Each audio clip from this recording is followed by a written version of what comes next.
kitab ini yang kuning ini ada tiga kitab di sini malah. Ada Hasyiah Imam Syarqawi, salah satu Syekhul Azhar. Kemudian yang di tengahnya Ibnu Ayyad atau Ibnu Abbad. Ada beberapa orang menyebutnya Ibnu Abbad atau Ibnu Ayyad.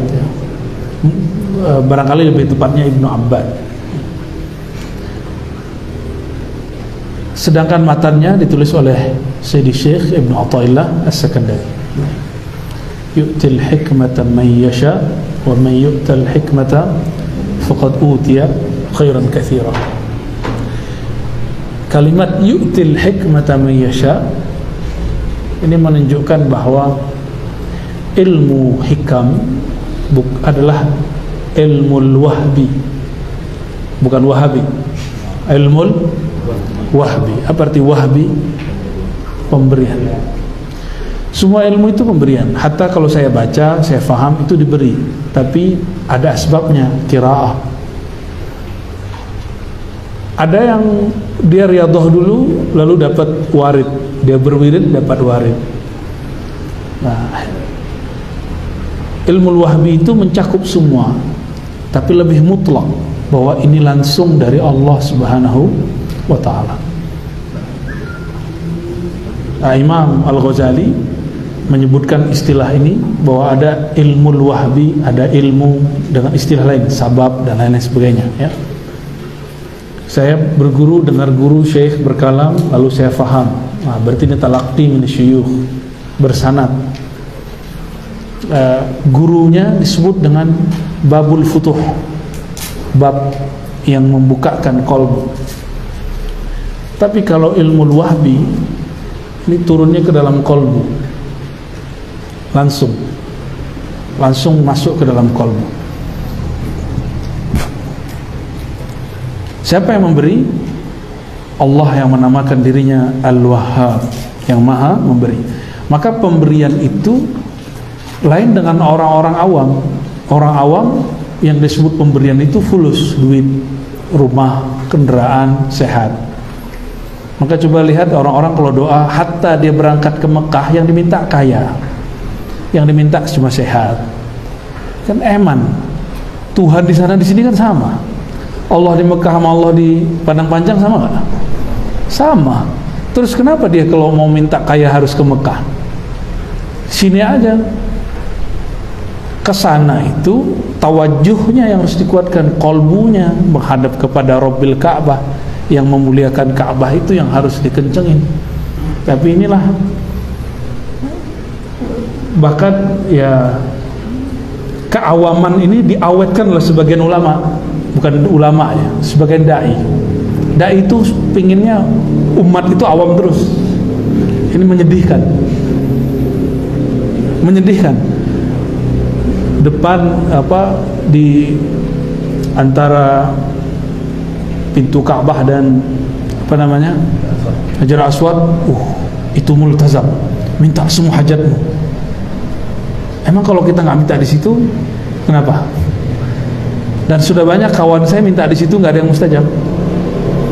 Kenapa? Multazam itu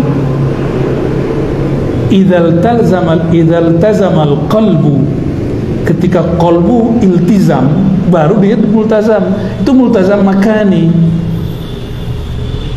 Multazam yang sebenarnya adalah yang disebut dalam hadis Tirmizi, innallaha la yujibu an qalbin ghafil. Allah tidak menerima dari qalbu yang lalai. Berarti iltizam itu apa? Qalbun zakir. Itu multazam makani. Ada multazam zamani, ada makani, yaitu makan dan tempat, waktu. Ada yang lain, zauqi. Maka bagi para awliya Allah Ta'ala, betul Lailatul Qadar yang akbar itu malam Ramadan, biasanya malam 27. Tapi bagi arif billah, kullu lailah Lailatul Qadar. Coba lihat orang awam, hanya sungguh-sungguh malam Lailatul Qadar. Kalau orang arif billah, kullu lailah yajtahid, setiap malam dia sungguh-sungguh. nggak nunggu sekali setahun, kelamaan sekali setahun. Ujibu da'watad da'i idza da'ani, kan nggak disebut di mana-mana. Syaratnya cuma satu, idza da'ani, jika dia yang dia panggil aku. Berarti manggilnya pakai apa gitu. Nah, itulah kemudian ilmu yang Allah berikan ke dalam qalbu. Inilah yang dipertanyakan Imam Ghazali dalam kitab Kimya'us Sa'adah. Ketika kamu menyebut kamu, aku, itu siapa? Kan bukan tubuh yang ini, bukan juga akal yang kata kita cerdas itu, tapi diri yang dulu pernah bermusyahadah kepada Allah dan mengatakan qalu bala syahidna. Diri itu yang menjawab, diri itu yang berhadap kepada Allah kembali. Nah, itu yang mau kita kuatkan. Maka teman-teman, walaupun tadi sudah baca Fatihah, ini Fatihah berikut lagi. Semoga Allah membuka qalbu kita masing-masing, ya. Al-hazinnya wa li fathi qulubina wa lidailil al-mawhub minka ya rabbana ya wahhab bihaqqi sayyidina Muhammad sallallahu alaihi wasallam Abdul Wahhab. Al-Fatihah. A'udzu bismillah.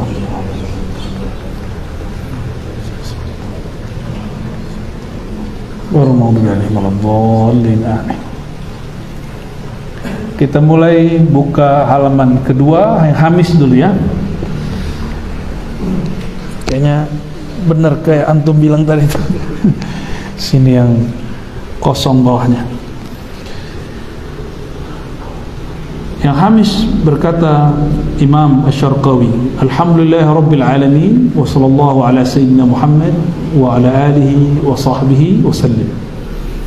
Amma ba'du, fayaqulu al-murtaji ghafara al-musawi al-musawi min Abdullah ibn Hijazi al-Khalwati al-mashhur Asy-Syarqawi, dikenal dengan nama Abdullah bin Hijazi Asy-Syarqawi. Beliau masyhur dengan hasyiah fiqh, tapi ternyata juga nulis hasyiah hikam. Wal ajab annahu Syekhul Azhar. Dia adalah syekhnya Al-Azhar di zamannya, dan dia menyebut dirinya Khalwati. Berarti dia mursyid tariqat Khalwatiyah. Ma ra'yukum? أزهري إذا رجع إلى سمطرة الغربية ماذا يفعل؟ يظهر بأهل السنة كأزهري أو يظهر بغير أهل السنة أو يستحي من منهج الأزهر ويسب مشايخ الأزهر. Itu yang terjadi hari ini. Saya sebut nama satu Syekh Azhar, dicaci maki sama orang yang ngaku tamat Azhar. Itu fakta hari ini. Pulang dari sana, nyampe di sini, caci maki syekh-syekh thariqat, ahli bidah. Nggak ada suluk-suluk sama Rasulullah, nggak ada tuh thariqat syatri yang ada. Belum dia ke Al-Azhar, ulama-ulama Al-Azhar sudah berthariqah Khalwatiyah. Ulama-ulama kita sudah ngambil thariqat Khalwati. Ayahanda Buya Hamka, Syekh Abdul Karim, ngambil thariqat Khalwatiyah dari ayahnya Syekh Amrullah. Mursyid dia, mursyid tariqah Khalwatiyah. Beliau dari siapa ngambil? Dari Said Ahmad Zaini Dahlan, Syekh Amrullah itu. Gimana? Bid'ah ya? Jadi kita mempertanyakan keazharian orang yang pulang Al-Azhar lalu menentang mazhab, menentang tariqah sufi, apalagi ngecengin hikam ya. Yang kita tahu Al-Azhar itu ahlu sunnah, mereka bermazhab, akidahnya Asy'ariyah Maturidiyah, dan mereka menerima tasawuf. Itu yang kita tahu. Maka kalau ada Azhari pulang dan tidak seperti itu, kita mesti bertanya nih. Ya mohon maaf kalau antum ada yang Azhari ya, tersinggung boleh ya. Silakan tafadhol ya. Nanti kita bisa ngobrol dan ngopi bareng. Ya, kita pikirkan ini ada masalah apa nih. Dan khas Sumatera Gharbiyah, Sumatera Barat. Yang lain enggak? Riau aman, Jawa aman. Ada apa dengan kita? Kenapa tamatan Azhar orang Minang yuzhir bighairi manhaj al-Azhar. Ada yang saya ngomong begitu marah-marah dia, inti jangan gitu-gitu sama kita. Loh, bukan nggak gitu-gituan. Masa ada Azhari ya subbu Syekh al-Azhar? Itu aneh itu bagi saya. Ya wa yasubbu manhajahu, mencaci maki manhaj masyayikh al-Azhar, yaitu bertariqah. Itu yang paling penting ya. Antum nggak senang Syahli Jum'ah urusan antum. Tapi manhaj Ahlus Sunnah, akidah Ahlus Sunnah Asy'ariyah Maturidiyah, bermazhab fikih, terus bertasawuf, udah titik. Tasawufnya tasawuf manhaj Imam Ghazali. Ini ada kitab Al-Munkiz min ad-Dhalal, ada Ihya Ulumuddin. Ya, jelas bahwa Imam Ghazali, bacalah kitab Al-Munkiz min ad-Dhalal, itu luar biasa. Belum berbicara muqasyafah, bicara musyahadah ya. Yang oleh ustadz sekarang dianggap itu khusus orang dulu, padahal enggak. Di sini aja ada kalimatnya, hatta innahum fi yaqazatihim yushahiduna al-malaikah wa arwah al-anbiya wa yasma'una minhum aswatan. Gila kan itu kalimat, saya tutup aja deh. Ngeri itu kalimat. Ahli-ahli sufi itu kalau qalbunya sudah Allah bukakan hijab, sebagaimana terjadi dulu di zaman salafus saleh, para sahabat tabi'in menyaksikan malaikat, mereka akan mengalami. Kan katanya gitu, laukana khairun lasabaquna. Kalau itu baik pasti salafus saleh udah mengalaminya. Ya ini salafus saleh ngeliat malaikat, ente pernah ngeliat malaikatnya? Yusyahidul arwah, menyaksikan arwah-arwah yang udah meninggal enggak? Bahkan yasma'una aswatan, bisa dengar. Coba Imam Ghazali ngomong gitu di kitab Al-Munkiz min ad-Dhalal, kitab Ahlus Sunnah. Saya ngomong ini selama pandemi, disebut sesat saya sama orang. Nggak sama aja dia menyesatkan Imam Ghazali, kan manhaj kita nggak keluar sama sekali dari Ghazali. Mengenai nama ruh itu kan kita sudah tutup, tapi tenang, saya ada tulisannya tapi belum saya ekspos. Bahwa nama ruh itu istilah aja, boleh disebut nama batin, nama walaya, nama kehambaan, nama ghaib, itu istilah-istilah aja. Dan itu banyak di kitab-kitab itu sudah ada. Tapi saya biar gampang kasih nama isim ruh gitu. Kenapa? Kullu mawjud, ada namanya, ada isim dan musammanya. Setiap yang wujud ada isim musammanya. Itu kaidah yang ada dalam kitab Al-Asma' wa Sifat karya Abdul Qahir Al-Baghdadi, Imam Ahlus Sunnah Asy'ariyah, generasi keempat setelah Imam Asy'ari. Itu kitab baru dicetak, Al-Asma' wa Sifat. Labudda yani tashtari hadha kitab, 3 mujalladat, 3 jilid, Al-Asma' wa Sifat. Tanya sama Buya Zulasfinder ya, ntar dicariin mending. Dia bahas asma' wa sifat, dan disitu ada kaidah luar biasa yang kemudian diringkas Imam Ghazali di dalam kitab Al-Maqsad Al-Asna tentang wujud. Ulama Ahlus Sunnah sepakat ruh sudah ada sebelum jasad, benar nggak? Benar. Tapi ini bukan bab akidah loh, ini bab ontologis namanya, bukan teologis. Antum nggak percaya nggak ada masalah ya. Setiap yang wujud ada isimnya, ada musammanya, ada namanya, ada barang yang dinamakan, zatnya itu. Itu kaidahnya. Dan ulama sepakat bahwa ruh sudah ada sebelum jasad. Benar ya? Itu sepakat semua ulama. Bukan jasad dulu baru ruh. Kalau ruh yang ngasih nama siapa? Ya. Kalau ruh wallahu alam siapa yang ngasih nama ya gitu. Ya pastinya Abul Arwah lah.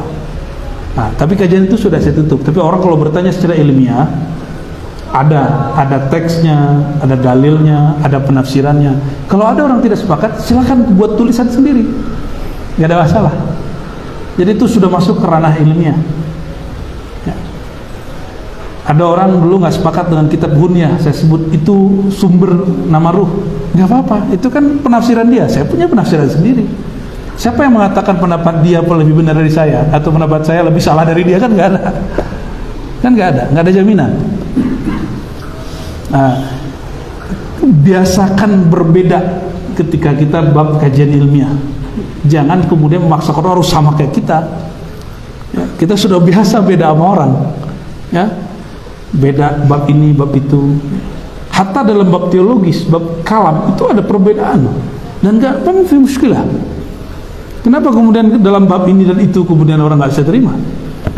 Kayaknya kita terlalu naif ketika mengatakan kita ini mengemban ilmu ya. Nah, maka teman-teman, kitab ini ditulis oleh Imam Syarqawi, wa kana min syuyukhil Azhar wa kana mursyidan fi tariqa al-khalwatiyah. Gimana menurut antum? Ya. Dia tamatan Azhar, dia syuyukhul Azhar dan mursyid tariqah khalwatiyah. Itu baru satu tariqah, dia juga mursyid Syaziliyah. Cuma nggak masyhur, makanya dia bisa syarah Al-Hikam. Dan masyrabnya hampir ngena. Jadi orang kalau tidak bertorikoh mensyarah hikam, hambar aja bawaannya. Karena hikam ini nggak bisa dihafalin.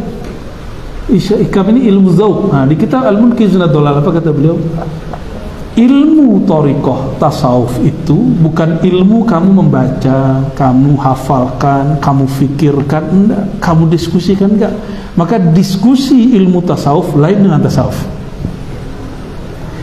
Fakultas tasawuf, fakultas ilmu tasawuf, mata kuliah tasawuf bukanlah tasawuf. Tasawuf itu ilmun wa amalun wa zawqun. Tiga aja. Ilmun, amalun, zawqun. Tasawuf. Engkau berilmu lalu mengamalkannya dan zawqnya. Ilmu, ada nggak ilmu itu sendiri tiba-tiba datang ke kepala gitu? Nggak mungkin kan? Ilmu ambil terus masuk ke kepala, bisa gitu nggak? Nggak kan? Ada nggak buah yang menghasilkan ilmu? Kan nggak bisa kita makan terus langsung kita berilmu, kan nggak ada. Terus gimana? Ilmu itu ada pada orang alim.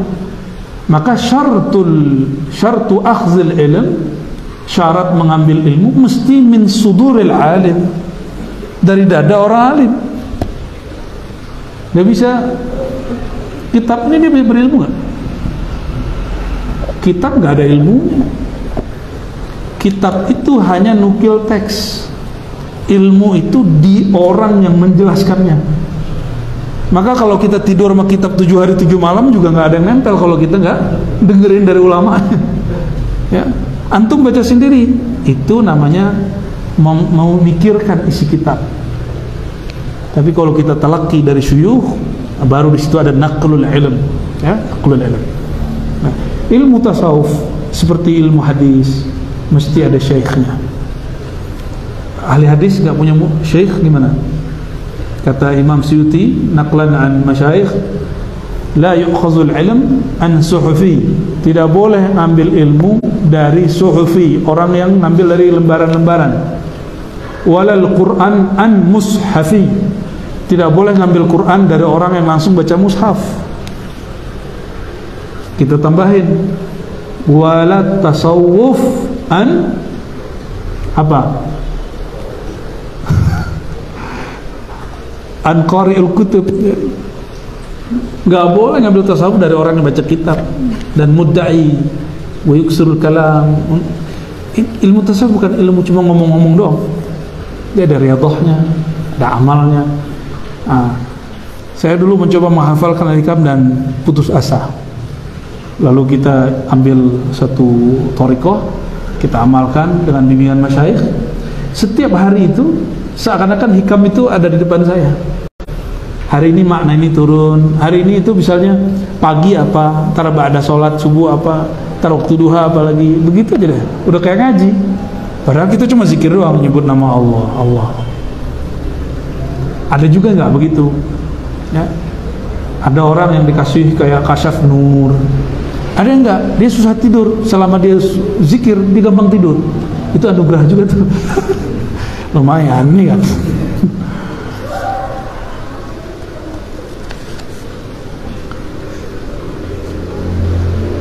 Al-Imam Abdullah bin Hijazi Al-Khalwati Al-Syarqawi, ya, ini potret teman-teman ulama-ulama Azhari yang jami', yang mengumpulkan 3 ilmu itu sekaligus. Ada imam yang sering kita dengar, Ibrahim, bukan, yang Azhari, Al-Bajuri. Hasyiah dia paling saya suka. Saya paling senang hasyiah beliau. Apalagi dalam akidah dia gabungkan dengan tasawuf. bahas fikih digabungkan dengan tasawuf, sehingga ilmu ini kembali ke asal nubuahnya, bahwa ilmu ini tidak pernah disekularisasi, fikih-fikih aja enggak, tapi betul-betul berjalan bersamaan, ya.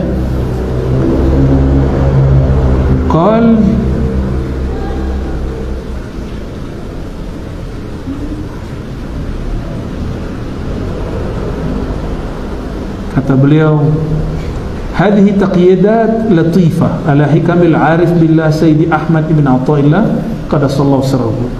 Ini adalah beberapa taqyidat, boleh kita sebut juga semacam ta'liqat atau syarah kecil terhadap hikam Imam Al-Arif Billah Ibn Athaillah Iskandari. Al-Arif Billah itu enggak sembarang orang.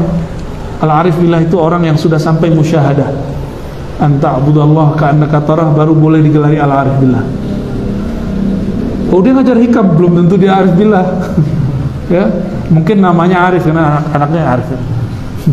Anaknya Buya. Al-Arif Billah Sayyidi Ahmad bin Athaillah Iskandari. Beliau ini dari keluarga yang tadinya anti tasawuf, lalu kemudian bertasawuf. Padahal dia Maliki, dia Asy'ari. Nah, ini menjadi pelajaran juga buat kita, bahwa tidaklah mesti kita berharap orang-orang yang sudah berakidah Ahlussunnah, bermazhab fikih, lalu menerima tasawuf yang kita ajarkan. Belum tentu. Mesti akan terjadi seperti yang terjadi pada keluarga Ibn Athaillah Iskandari. Ya, kakek dia itu sudah mengkafirkan Abul Abbas Al-Mursi, murid dari Imam Syazili. Sering dengar Syazili? Abul Hasan Syazili, ya, yang nulis Hizib Bahar. Beliau punya murid, khalifah beliau yang utama namanya Abul Abbas Al-Mursi. Abul Abbas Al-Mursi, beliau umurnya panjang, dikafirkan oleh kakek Ibn Athaillah. Ibn Athaillah belum lahir, dilaporkan oleh para masyayikh. Apa jawabannya? Diam, as-sukut, dia baca. Tiba-tiba anaknya kakeknya ini, jadi ayahnya Ibn Athaillah, kemudian menikah, lalu punya anak. Anaknya tiba-tiba kemudian setelah lama jadi mazhab Maliki, Asy'ari, sudah remaja, penasaran. Kata orang, kakekku mengkafirkan Al-Mursi. Aku ingin nyamar dia masuk ke majelis. Sebelum dia datang, Al-Mursi ngabarkan akan datang seseorang yang dulu kakeknya mencaci maki saya. Kalau dia datang, tolong antarkan ke zawiyahku. Itu benar, datang, nyamar, ketahuan, dibawain. Dia jalan ngobrol segala macam. Dia lihatlah amalan orang di zawiyah. Zawiyah itu surau tariqah. Apa yang dia katakan? Kok nggak ada ya bid'ah yang dikatakan kakekku? Kok nggak ada kekufuran yang dituduhkan oleh kakekku? Nggak ada. Mereka Ahlussunnah, mereka Asy'ariyah, dan mereka mazhab Maliki. Di sana mereka Maliki. Artinya apa? Kadang-kadang ini orang-orang ini sesama aswaja, memang saling serang menyerang. Maka antum jangan heran nanti orang-orang seperti Buya Dr. Aldomi, mungkin Buya juga nanti bakal diserang kalau ngaji tasawuf. Siapa yang nyerang? Sesama Ahlussunnah. Siap-siap aja, ya. Kan saya udah ngalamin, ya. Ntar paling antum yang ngalamin next. Kalau saya ngalamin lagi ya udah tahu rasanya kan. Belum begitu rasanya.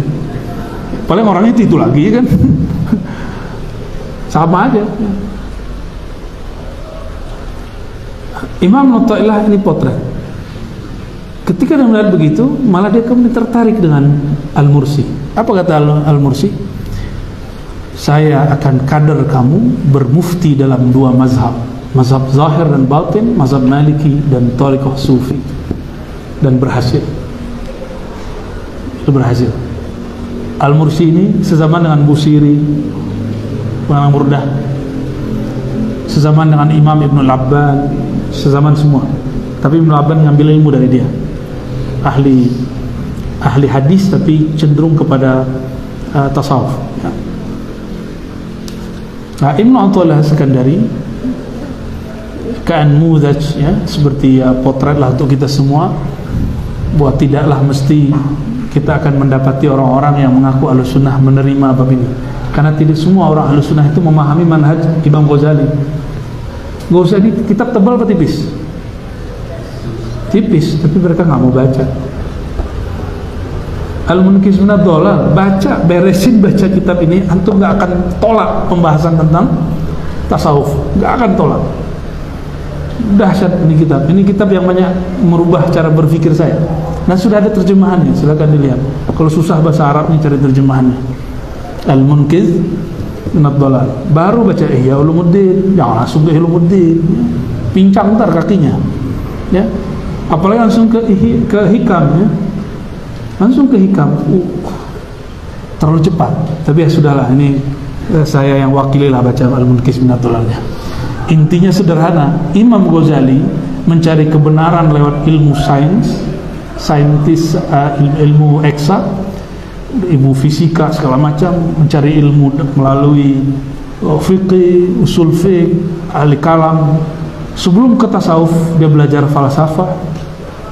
Falsafah itu apa aja? Kedokteran dia pelajari, hisab dia pelajari. Jadi kalau hari ini banyak anak-anak hijrah tapi jurusannya kedokteran, anti filsafat, itu jahilun murakkabun alfa marrah. Udah jahil, murakkabnya 1000 kali. Lo kenapa? Kedokteran itu far'un minal falsafah. Ilmu hisab itu far'un minal falsafah. Ilmu fisika itu far'un, cabang semua. Ilmu mantik, logika. Lucunya ada pengacara anti filsafat. Jadi nggak tahu ilmu pengacara dia itu, advokat itu salah satu ilmu mantik yang menjadi gramatikal orang membaca falsafah. Gramatikal kita baca kitab apa? Nahu, sorof. Gramatikal baca falsafah, mantik. Gramatikal membaca tasawuf, nggak bisa dia apa-apain ya. Antum harus belajar ilmu tasawuf, sebelumnya harus menguasai fikih dan akidah dengan baik. Dan saya sebelum mempelajari tasawuf yang rumit-rumit itu, alhamdulillah 15 tahun ngaji hadis, 7 tahun mengajarkan kitab ilmu kalam, ilmu akidah Ahlussunnah di UIN sebelum saya pindah ke IIKI. Jangan hitung, saya mendalaminya. Itu 7 tahun ngajar doang, ngajar kitab, semua fasal pakai kitab.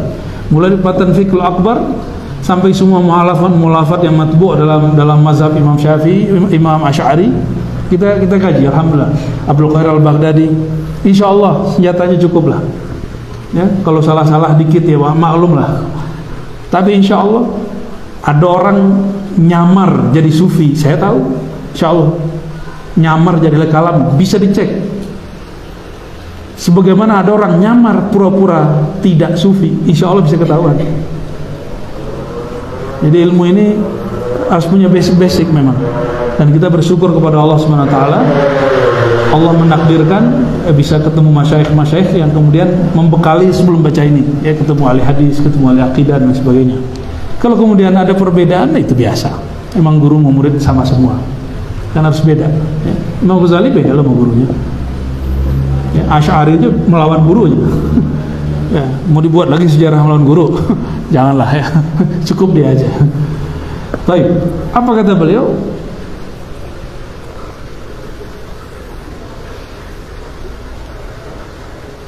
Wa qasduhu biha fil ghalib khitabul muridin as-sadiqin.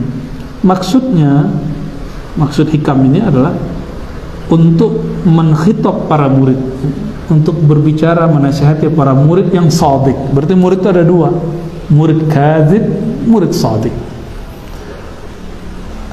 Murid kadzib itu yang memperlakukan gurunya sesuai hawa nafsu dia, konsep dia. Kalau murid shadiq, guru itu ya Allah guru. Kita nggak boleh kemudian mengatakan, ini pernah kejadian nih, ada seorang murid nggak mau lagi berguru sama gurunya, cuma karena gurunya nggak salaman sama dia. Ini kalau dia guru saya, pasti dia salaman sama saya. Ya. Ada lagi yang muji-muji keramat. Kalau dia bisa tebak nih, ya, isi hati saya, berarti dia guru saya. Itu murid-murid nggak akan shadiq, nggak akan nyampe. Emang gitu cara kita mau berguru? Emang sahabat Abu Bakar begitu? Itu Arab Badui begitu. Arab-Arab yang tidak terdidik ketika datang ke Nabi, begitu caranya ke Nabi Sallallahu Alaihi Wasallam. Tapi itu Nabi loh. Kita bukan menghadapi Nabi Sallallahu Alaihi Wasallam. Nah, ini murid shadiqin, murid yang memperlakukan gurunya manusia, bukan dewa, bukan malaikat yang masuk, bukan juga Nabi. Jadi karena guru bukan Nabi, paling tinggi dia wali. Wali bisa berdosa nggak? Kalau Nabi berdosa nggak? Enggak. Jadi kalau antum mengatakan masa mursyid maksiat, lah mursyid kan bukan Nabi. Wali nggak mungkin salah. Kalau kelirunya untuk kebenaran. Maka Nabi kalau kelirunya jadi bab tasyri'. Nabi sholat subuh di 3 rakaat supaya ada nanti syariat sujud sahwi. Kalau wali kan enggak, wali kan bukan pembawa risalah, maka dia bisa salah. Ini nanti antum kalau berguru ke siapapun, dia salah, jangan berhenti berguru kepada dia. Baca kitab, dia salah baca kitab nih, jangan berhenti. Dia mentarbiyah suluk, tarbiyah ruhayah, kemudian nggak sempurna, jangan kemudian meninggalkan dia. Nah itu syaratul usul. Karena ujian murid itu ketika dia tidak menjadikan gurunya sesuai konsep dia, dan biarkan guru dengan konsep dirinya, gitu ya.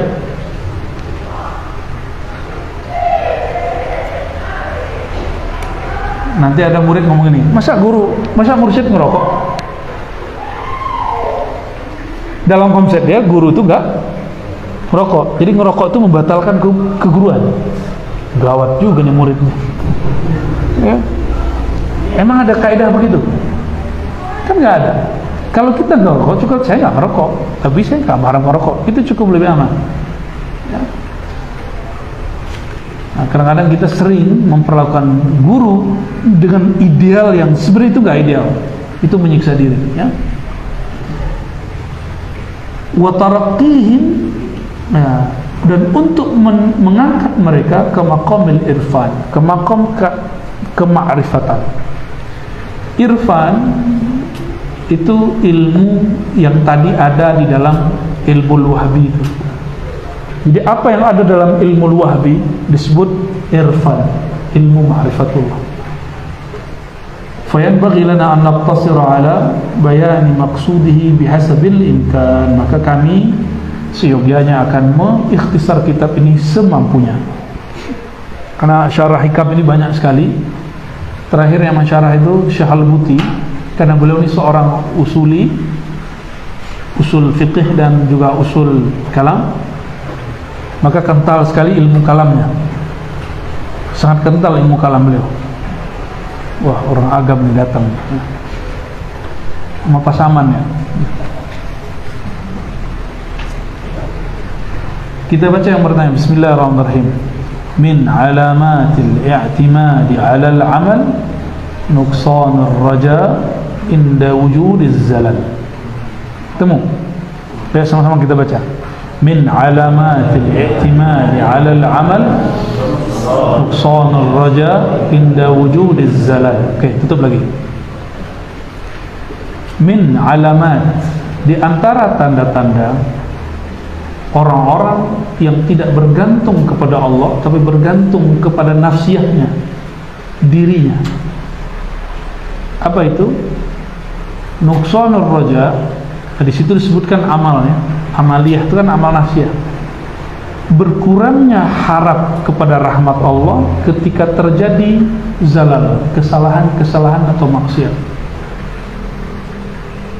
Saya mau tanya, Tuhan saat taat dengan Tuhan yang mengampuni dalam maksiat sama nggak? Kesempatannya orang taat mesti diterima nggak? Beneran? Orang taat pasti diterima nggak? Sama. Orang tobat juga belum tentu ditolak. Orang maksiat belum 7 ribuan.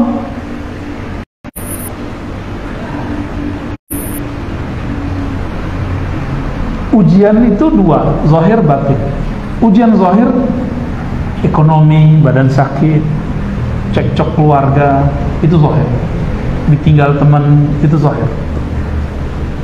Ujian batin, ujian maksiat, ujian su'ul adab, su'uzzan.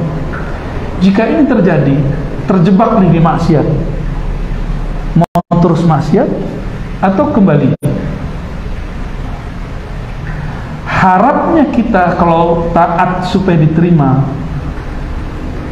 dengan harapnya dalam bermaksiat atau setelah bermaksiat itu kita diampuni, harusnya sama-sama kuat. Karena Allah yang menerima taat itu sama dengan Allah yang menerima taubat, sama. Jadi nggak ada kata-kata putus asa di situ. Ini ayatnya jelas. La taqnatu min rahmatillah, itu ayatnya, usulnya, bab ini.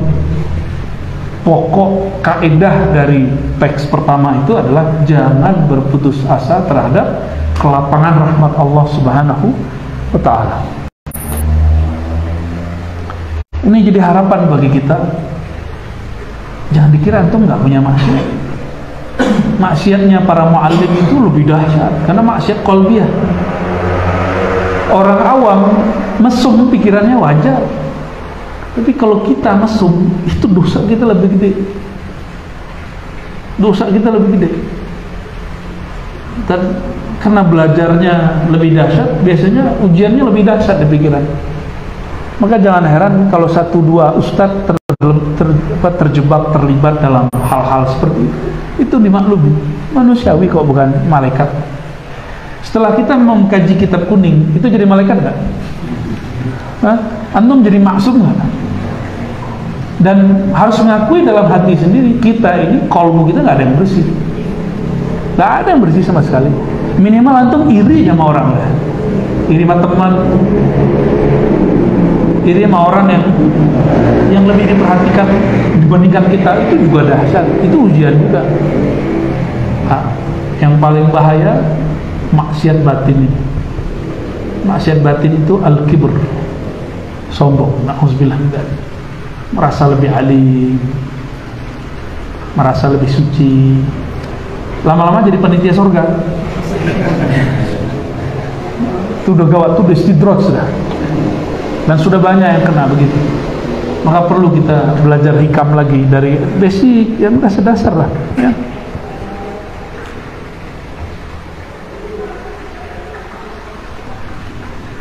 Ini pertanyaan berikut, sama dengan tadi.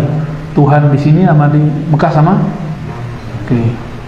Antum sholat malam tadi,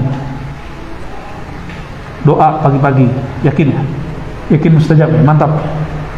Kalau malam tadi, malam besok nggak tahajud, tuh doanya mantap nggak? Gimana? Kurang ya? Kurang ya? Berarti kita menganggap Tuhan kita berlain. Kalau kita sholat, kita punya Tuhan lain dengan Tuhan, itu maksudnya. Karena harap kita sudah berlain. Berarti kita sedang menggantungkan harap kepada Allah itu dengan amal jawari. Maka rahmatullah yang kita harapkan bukan ke sifatnya, tapi ke sifat kita. Berarti ta'alluq kita bergantung itu bukan dengan rahmat Allah, yang rahmat itu min sifatihi, tapi kita bergantung kepada nasyatul ibadah, kita rajin ibadah apa enggak. Semoga connect ya. Selamat Ponyang.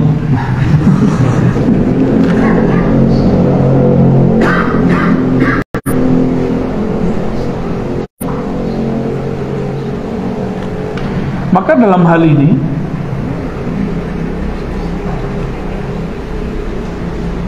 orang-orang yang tulus itu ada 3 jenis, 3 tingkatan. Ada ketulusan ahli ibadah, abidin. Abidin ini ketulusannya Kalau dapat pahala, dapat ini sedekah 1 dapat 10. Itu namanya apa? Abidin. Sama kayak karyawan kerja, kalau lembur mesti dapat tambahan. Kalau nggak dapat tambahan, ngomel di belakang. Nah, ini namanya ikhlas abidin. Ya, bukan Pak Abidin ya. Ikhlas transaksional. Jadi dia bertransaksi kepada Allah.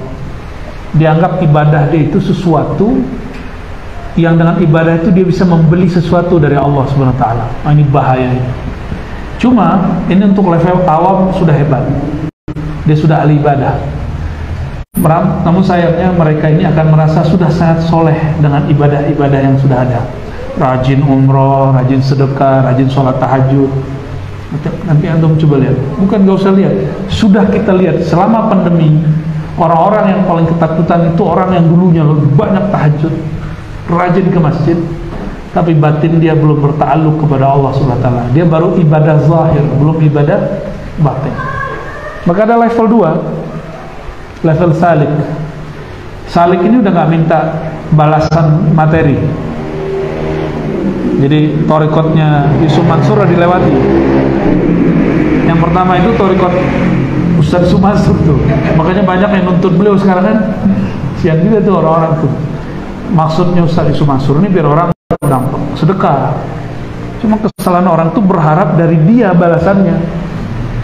Itu kesalahannya menurut pandangan saya. Wallahu alam, semoga ini tidak tepat semua. Orang-orang berharapnya ke dia gitu. Seharusnya jangan berharap ke dia, kan cuma bacaan ayat. Sedekah 1 dapat 10, bisa 700, bisa tak terhingga. Itu kan makom. 10 itu abid, 700 itu salik, tak terhingga itu arif billah. Quran itu. Ya.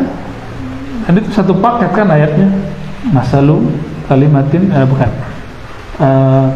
Kahabbatin anbatat sab'a sanabila. Kalau yang tadi kalimah thayyibah. Oke. Kalau salik yang diharapkan apa?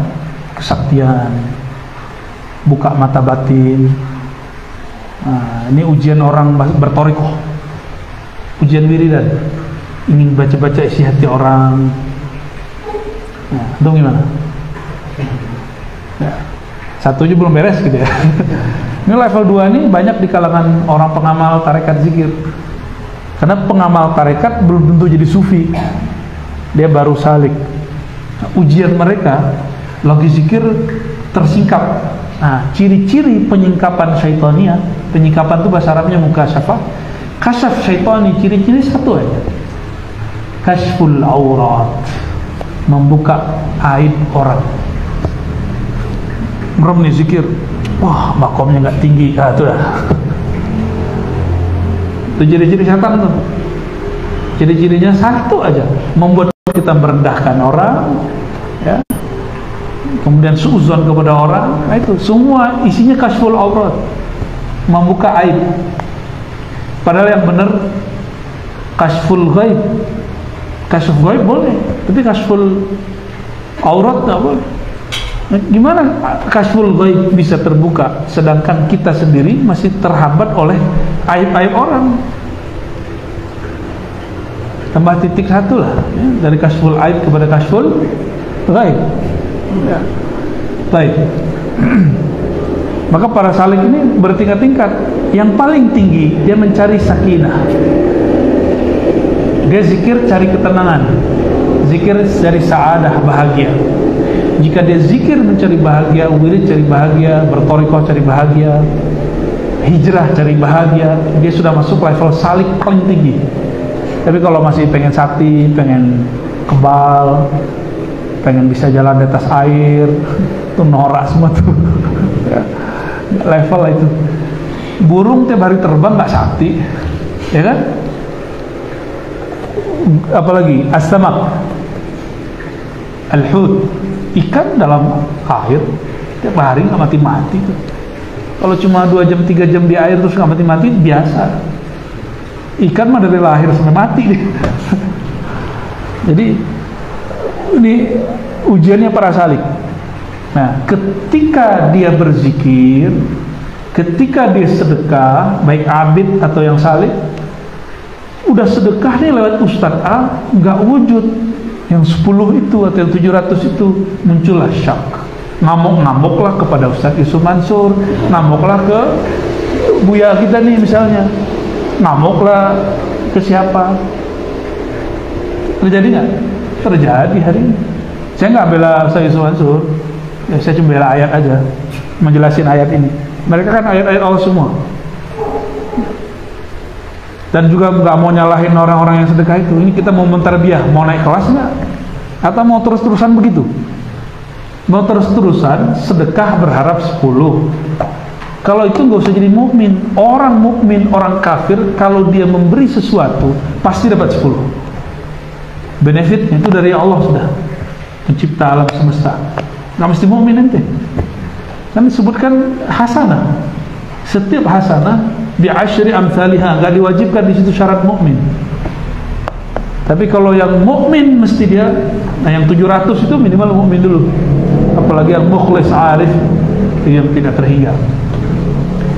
Kalau yang salik mau ngetes guru kan, tes dulu zikirnya nih. Kalau si amalin zikir dia nih, nanti alam lain terbuka. Kalau nggak kebuka, dia tinggalin gurunya. Nah itu kejadian. Nggak mau lagi berzikir, nggak mau lagi macam-macam.